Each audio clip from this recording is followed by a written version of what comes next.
قریش کی سختیاں اور حالات جب ناقابل برداشت ہو گئے تو آپ نے اپنے اصحاب سے فرمایا، حبشہ کا بادشاہ اسہمہ نجاشی ایک انصاف پسند حکمران ہے اور اس کے ملک میں کسی پر ظلم نہیں ہوتا، لہٰذا تم حبشہ کی طرف ہجرت کر جاؤ۔ اس ہدایت کے مطابق رجب 5 نبوت میں صحابہ کرام کے پہلے قافلے نے ہجرت کی۔ اس میں 12 مرد اور 4 عورتیں تھیں اور ان کے امیر سیدنا عثمان بن عفان رضی اللہ عنہ تھے۔ ان کے ساتھ ان کی زوجہ محترمہ سیدہ رقیہ رضی اللہ عنہا تھی۔ یہ نبی اکرم صلی اللہ علیہ وسلم کی صاحبزادی تھی اور یہ سیدنا ابراہیم علیہ السلام اور سیدنا لوط علیہ السلام کے بعد پہلا گھرانہ تھا جس نے اللہ کے راستے میں ہجرت کی تھی۔ یہ لوگ رات کی تاریکی میں خاموشی سے نکلے اور جدہ کے جنوب میں واقع بحر احمر کی بندرگاہ شعیبہ کا رخ کیا۔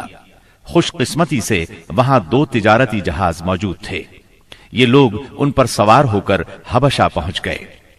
ادھر قریش کو ان کی روانگی کا علم ہوا تو مارے غیظ و غضب کے ان کا برا حال ہو گیا۔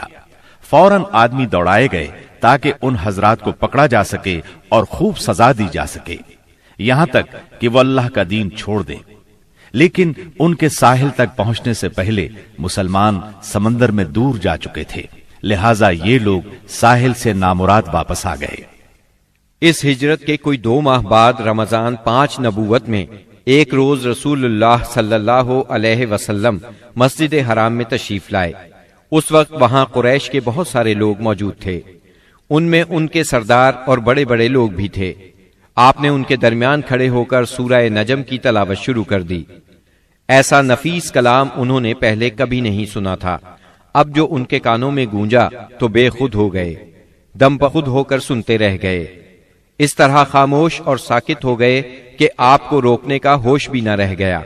بلکہ سورت کے آخر میں جب ڈانٹ ڈپٹ والی آیات آئیں تو ان کے دل کانپ گئے، ہوش اڑ گئے، اور جو ہی آپ نے یہ حکم سنایا کہ فَاسْجُدُوا لِلَّهِ وَاعْبُدُوا، یعنی اللہ کے لیے سجدہ کرو اور اس کی عبادت کرو، تو سب کے سب سجدہ ریز ہو گئے۔ کسی کو اس حکم ربانی سے سرتابی کا یارہ نہ رہا۔ امام بخاری رحمت اللہ علیہ نے سیدنا عبداللہ بن مسعود رضی اللہ عنہ سے روایت کی ہے کہ نبی صلی اللہ علیہ وسلم نے سورہ نجم پڑھی، پھر سجدہ کیا تو قوم کا کوئی فرد نہ بچا جس نے سجدہ نہ کیا ہو۔ ایک آدمی نے ایک مٹھی کنکری یا مٹی کی لی اور اس کو اپنے چہرے کے اوپر تک لے گیا اور کہا، میرے لیے یہی کافی ہے۔ بعد میں نے دیکھا کہ وہ حالت کفر میں مارا گیا۔ یہ امیہ بن خلف تھا جو بدر کے دن مارا گیا۔ گویا اس وقت جتنے لوگ تھے ان میں سے بس ایک امیہ بن خلف ایسا تھا جس نے مکمل طور پر سجدہ نہیں کیا، البتہ ایک مٹھی میں کنکریاں لے کر اپنی پیشانی تک لے گیا۔ اس نے سجدہ کرنے والوں کا بس اس حد تک ساتھ دیا تھا۔ اس واقعے کی خبر حبشہ پہنچ گئی، یعنی تمام قریش کے سجدہ کرنے کی خبر۔ اس پر مسلمانوں نے سمجھا کہ وہ سب کے سب مسلمان ہو گئے ہیں۔ وہ سب خوشی خوشی ماہ شوال میں مکے کی طرف روانہ ہو گئے، لیکن جب مکے کے اس قدر قریب پہنچ گئے کہ ایک دن سے بھی کم وقت کی مسافت باقی رہ گئی، تب انہیں اصل بات کا پتہ چلا۔ اس پر کچھ لوگ تو وہیں سے واپس حبشہ چلے گئے اور کچھ چھپ چھپا کر یا کسی کی پناہ لے کر مکہ آ گئے۔ اس کے بعد مسلمانوں پر قریش کی سختیاں اور زیادہ بڑھ گئیں، کیونکہ ایک طرف تو انہوں نے بے خودی میں مسلمانوں کے ساتھ سجدہ کر دیا تھا، اس کا انہیں بہت پچھتاوا تھا۔ دوسری طرف مسلمانوں کے ساتھ نجاشی بہت اچھا سلوک کر رہا تھا، اس کی انہیں جلن اور کڑھن تھی۔ اس لیے رسول اللہ صلی اللہ علیہ وسلم نے فرمایا، تم لوگ دوبارہ حبشہ ہجرت کر جاؤ۔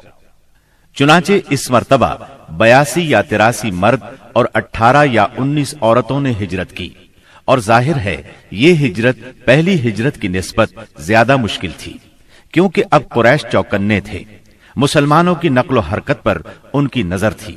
یہ اور بات ہے کہ مسلمان ان سے زیادہ چوکنے، با حکمت اور ٹھوس قدم اٹھانے والے ثابت ہوئے، اور ان کی تمام تر پکڑ دھکڑ کے باوجود حبشہ کی طرف نکلنے میں کامیاب ہو گئے۔ इस हिजरत से कुरैश के घर घर में कोहराम मच गया, क्योंकि कुरैश के बड़े छोटे खानदानों में से कोई ऐसा नहीं था जिसके चश्मो चराग इन मुहाजिरीन में शामिल न हो। किसी का बेटा गया था तो किसी का दामाद, किसी की बेटी गई थी तो किसी का भाई और किसी की बहन। अबू जहल के भाई सलमा बिन हशाम, उसके चचाजाद 2 भाई, उसकी चचाजाद बहन उम्मे सलमा, अबू सुफियान की बेटी उम्मे हबीबा, उतबा के बेटे और हिंद जिगर खोर के सगे भाई अबू हुजैफा, सुहैल बिन अम्र की बेटी सहला, उस्मान बिन अफ़्फ़ान, उनकी अहलिया रुकैया बिनते रसूलुल्लाह सल्लल्लाहु अलैहि वसल्लम, Zubair bin Awwam, Musab bin Umair, Abdurrahman bin Auf, Abu Salama Makhzumi, Usman bin Mazun, Jafar bin Abi Talib और उनकी जौजा अस्मा बिनते उमैस रज़ियल्लाहु अन्हुम वगैरह। इस तरह करीब करीब तमाम सरदारान कुरैश और मशहूर दुश्मनान इस्लाम के जिगरगोशे दीन की खातिर घर बार छोड़कर निकल खड़े हुए थे। इसलिए कोई घराना ऐसा न था जो इस वाक़े से मुतासिर न हुआ हो। कुरैश पर यह बात बहुत गिरां गुजरी कि मुसलमान उनसे बचकर एक ऐसी जगह जा पहुंचे हैं जहां उनकी जान और माल को कोई खतरा नहीं है। चुनाचे उन्होंने इन हजरात की वापसी का मंसूबा तैयार किया। अम्र बिन आस और अब्दुल्ला बिन रबिया को हबशा भेजा। ये दोनों उस वक्त मुशरिक थे। उन्होंने हबशा पहुंचकर मंसूबे के मुताबिक सबसे पहले पादरियों से मुलाकातें की और उन्हें तोहफे तहाइफ दिए। फिर बासर अंदाज में दलील देकर अपनी आमद का मकसद बताया। उन्होंने उनका साथ देने का वादा कर लिया। इसके बाद ये दोनों नज्जाशी के पास आए, उसे भी तहाइफ पेश किए। फिर असल मकसद की बात शुरू की। उन्होंने कहा, ऐ बादशाह, आपके मुल्क में हमारे कुछ नासमझ लोग भाग आए हैं। उन्होंने अपनी कौम का दीन छोड़ दिया है और आपके दीन में भी दाखिल नहीं हुए, बल्कि एक नया दीन ईजाद किया है। उसको हम जानते हैं न आप, इसलिए हमें आपकी खिदमत में उनकी कौम के बड़ों यानी उनके वालिदैन, चचाओं और उनके कबीले के लोगों ने भेजा है ताकि आप उन्हें वापस भेज दें, क्योंकि वो लोग उन पर निगरान हैं और उनकी खामी और खराबी को सबसे अच्छी तरह समझते हैं। जब उनकी ये बात पूरी हो गई तो मंसूबे के मुताबिक पादरियों ने भी उनकी तायीद की, हाँ में हाँ मिलाई।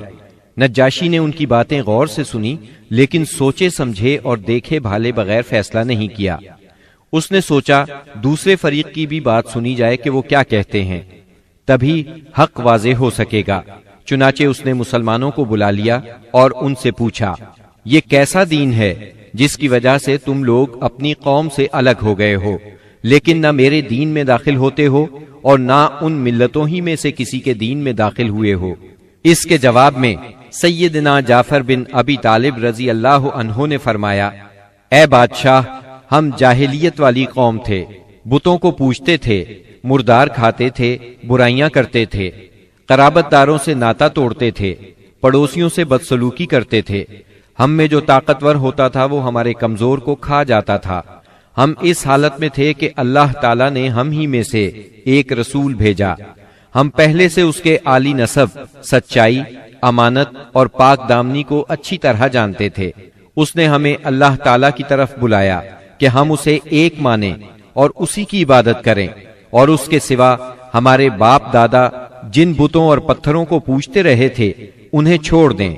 उसने हमें सच बोलने, अमानत अदा करने, कराबत जोड़ने, पड़ोसी से अच्छा सलूक करने, हरामकारी और खून रेजी से बाज रहने का हुक्म दिया। बेहयाई के कामों से, झूठ बोलने से, यतीम का माल खाने से और पाक दामन औरतों पर झूठी तोहमत लगाने से मना किया। उसने हमें यह भी हुक्म दिया कि हम सिर्फ एक अल्लाह की इबादत करें, उसके साथ किसी को शरीक ना करें। उसने हमें नमाज, ज़कात और रोजे का हुक्म दिया।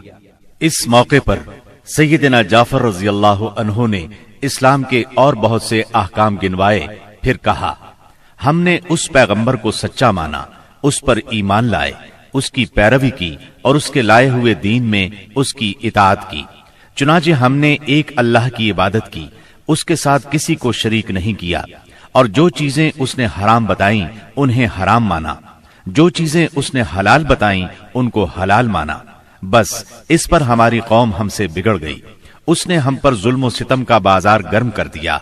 हमें हमारे दीन से फेरने के लिए फितनों और सजाओं से दो चार किया ताकि हम अल्लाह की इबादत छोड़कर फिर से बुत परस्ती की तरफ पलट जाएं, और जिन गंदी चीजों को हलाल समझते थे उन्हें फिर हलाल समझने लगे। जब उन्होंने हम पर बहुत जुल्म तशद्दुद किया, जमीन हम पर तंग कर दी, हमारे और हमारे दीन के दरमियान रुकावट बन गए, तो हमने आपके मुल्क की राह ली और आपको दूसरों पर तरजीह दी और आपकी पनाह में रहने को पसंद किया, और आपसे ए बादशाह ये उम्मीद की कि आपके हां हम पर जुल्म नहीं किया जाएगा। सैयदना जाफर रज़ियल्लाहु अन्हु की ये तकरीर सुनकर नज्जाशी ने कहा, कुछ कुरान पढ़कर सुनाओ। इस पर सैयदना जाफर रज़ियल्लाहु अन्हु ने सूरह मरियम की इब्तिदाई आयात तिलावत की। नज्जाशी इन आयात को सुनकर इस कदर रोया कि उसकी दाढ़ी तर हो गई, और तमाम पादरी भी इस कदर रोए कि उनके सहीफे तर हो गए। फिर नज्जाशी ने कहा, ये कलाम और वो कलाम जो ईसा अलैहिस्सलाम लेकर आए थे, दोनों एक ही ताक़े शमा से निकले हुए हैं।